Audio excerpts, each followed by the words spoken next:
Hi అండి. గూడూరులో మంచిగా వాన పడుతా ఉంది. పిల్లలు ఈవినింగ్ టైము అలా బయటికెళ్ళి పానీపూరి, గోబీ తినాలి అనుకున్నారు.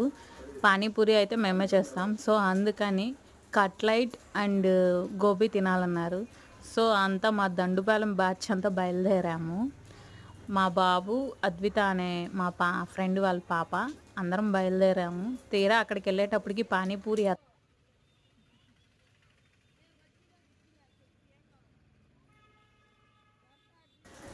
మళ్ళీ ఆ పాపని అడిగితే నాకొద్దు అని చెప్పింది. తర్వాత కట్లెట్ అయితే కొంచెం తినింది.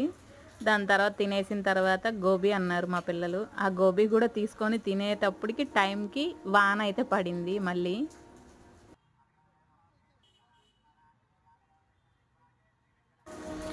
శుద్ధంగా తినేసి బిల్లు పే చేసేసి మళ్ళీ ఇంటికి రిటర్న్ అయ్యాము. నచ్చితే లైక్ చేయండి.